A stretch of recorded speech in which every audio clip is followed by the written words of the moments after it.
prepared this time. I got some water to drink. Start coughing. Open it up right now.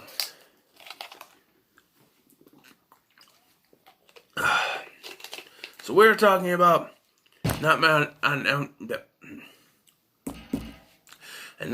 Elm Street 2, Freddy's Revenge. Alright, this came out. Yeah.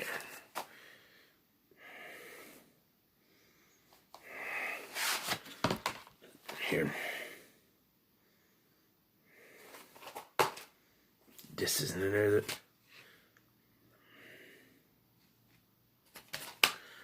I believe it came out 1980. I think it's 1985, the following year afterwards. But it takes place 5 years after the events of the first one. And out of all of the films in the main continuity, not counting New Nightmare, or even Freddy vs. Jason, or the remake, it's the only one that doesn't connect to the others. And you may think, what about Freddy vs. Jason? Well, that's kind of its own little bottle movie anyway. But this one doesn't really connect to the others, except for maybe the first film, sort of. We follow Jesse, played by Mark Patton, and his friend/girlfriend Lisa, played by Kim Myers. I was going to look that up before, I forgot. Kim Myers. They're basically the two main characters. There's also Grady, and Lisa's got a friend named Carrie, but she's barely in the film. She shows up a couple times. Jesse and his family had just moved into Nancy's old house. The one thing that always disappoints me about this, while I do like this movie, it doesn't give us jack shit. It gives us jack shit worth of explanation of what happened to Nancy. Even Dream Warriors, which is by far my favorite of the franchise, doesn't give an explanation as to what happened, why she moved out, well, I knew why she moved out. She probably moved to wherever her father was living, right? Because they were divorced. But still, there's really no explanation. They don't give much of an explanation in the third one either, but there are some continuity errors. Like, they find a diary that belonged to Nancy, despite the fact that she didn't have a diary in the first one at all.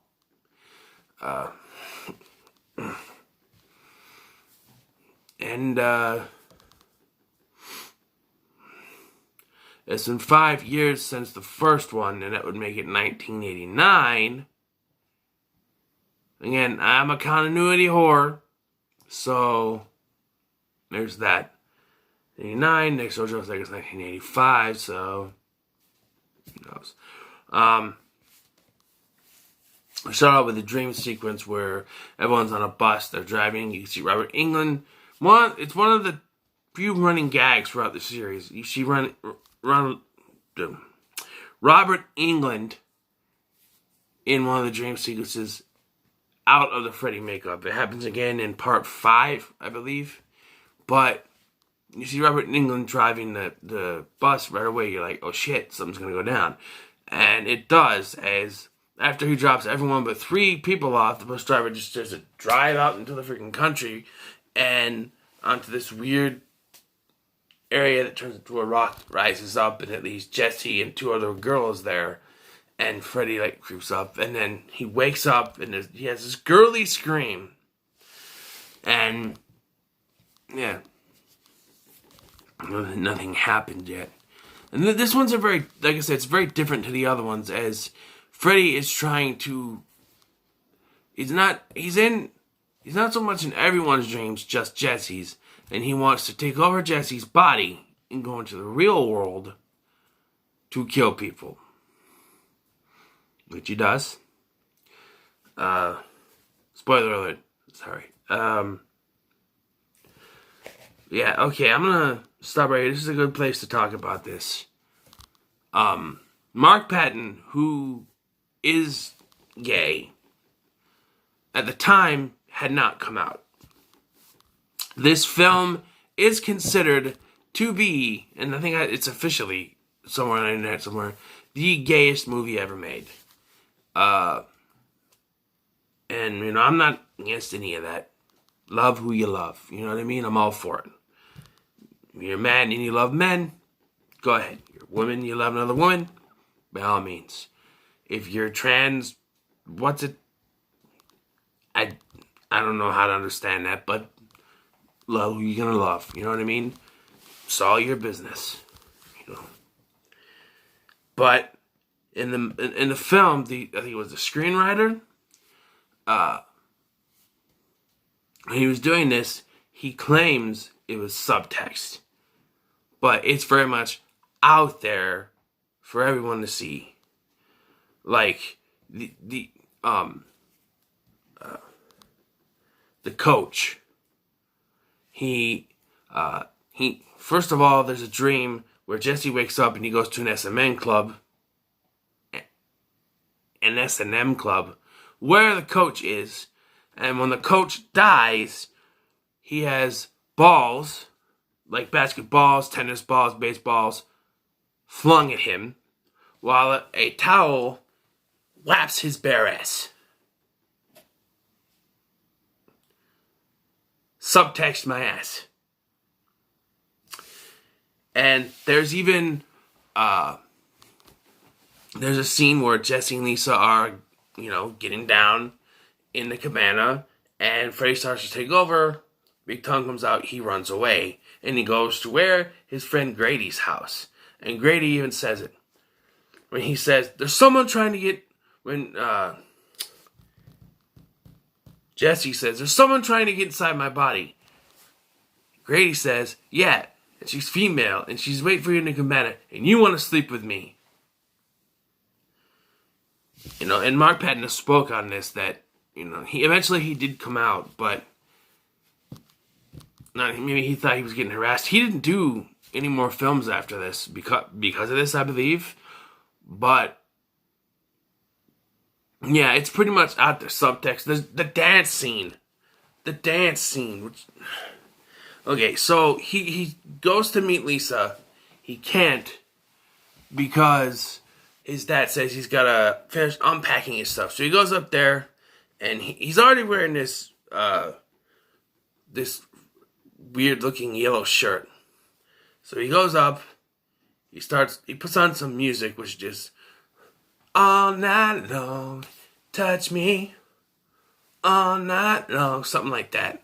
And he puts sunglasses on, he puts his hat on, he starts doing this weird dance. He's got this bottle where he's up there and he's doing this on his crotch with it. And just, it's like a little pop thing or whatever, just as Lisa and his mom walk in, it goes pop. And it's like, yeah, subtext, bullshit. Alright? Because it's like, obviously, they were, and I don't understand how, I don't know the whole story, but if Mark Patton questioned this or anything, or he just went with it. Because Mark Patton, that's the next thing I'm going to go to, very good in this movie. Very good performance. That scream, my God. He is, without a doubt, the only scream king. The only male scream queen. You know what I mean? The only male scream queen. He's just, wow. He's the only male final girl, too. He's the only guy survivor in this. Last one. He's the main, he's the focus of this. So he's the only male final girl, too. And yeah, just subtext, not so much.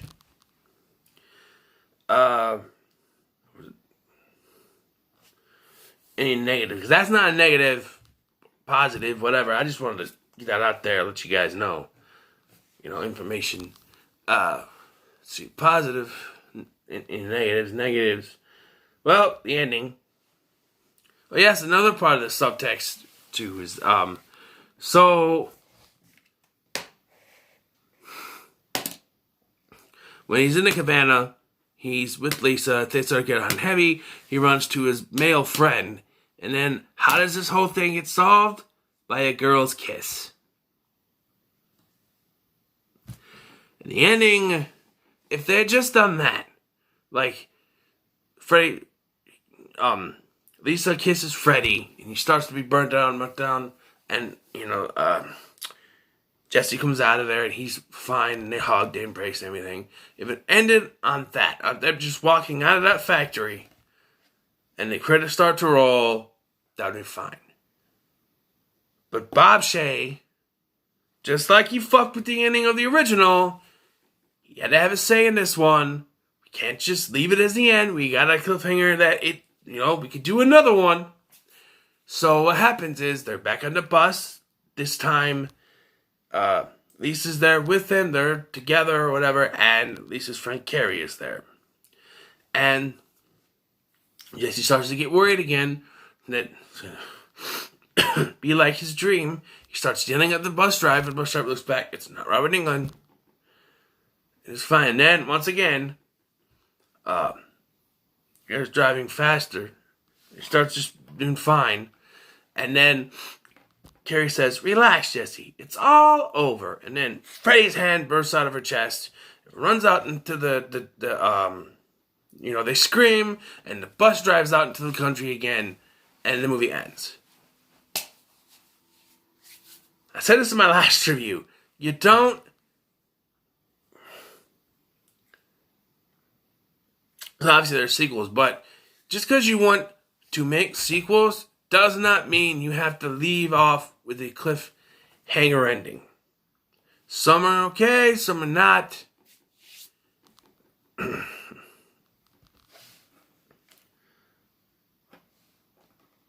I guess the first three do that, I don't know, think about it, but the third one's a little bit better. The ending. But, it just irks me that you could have just ended with them walking out of the thing and the credits rolled, but you had to tack on that ending because you gotta, say, oh, Freddy could come back. Bob Shea. I don't know. But other than that, I really do enjoy the movie. There's the scene where the bird explodes. Yeah, they have a bird. It starts to act all weird. The dad goes to check it out. I think the bird pecks him and it flies up and it just bursts into flames. Parents are stupid, beyond stupid. The dad thinks that Jesse's on drugs for some reason, which kind of gets it. There's a scene where it's a dream scene. Everything melts. This is a positive, by the way. Everything is like melted down. Jesse goes down to get a drink of water, and then Freddy is there. And he's like, he peels off his skin and he goes, "You got the body, I got the brains." I love that scene. Is there anything negative? I'm trying to think of negative besides the ending. I don't like Coach Snyder.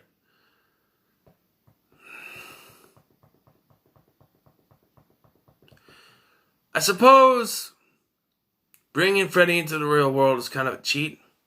I mean, did that at the end of the last one.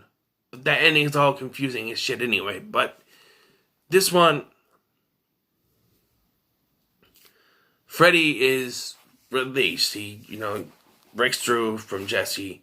And he kills everybody at this party. While it's a great scene, it ignores the rules that were given to us in the first one. Where he could, he could only kill in the dream. Once he got out, he's basically powerless.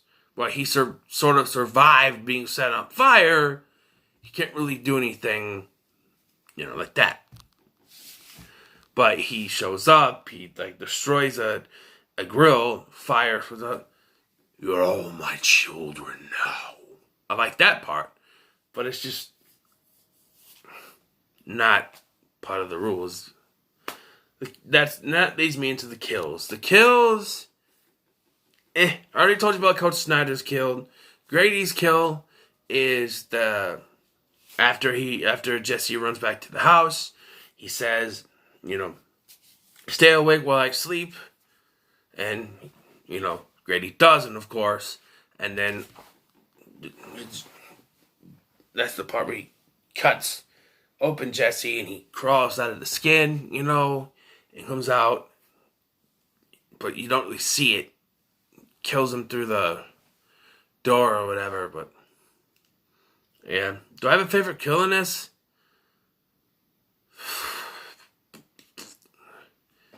I don't really care for the Coach Snyder kill. I don't like Coach Snyder, but I don't care for the kill. I guess not. Grady kill is the only other one. I don't really. Maybe I'll give it to the murders he does at the pool party. I'll give that my favorite kill because that is kind of cool. It just doesn't go by the rules, you know. But guys, I'm gonna go ahead and give this a 7 out of 10. 7 out of 10 for me. So what are your thoughts on Nightmare on Elm Street Part 2, Freddy's Revenge? Let me know in the comments below. Like, share, and subscribe. And of course, welcome to Prime Time, bitch.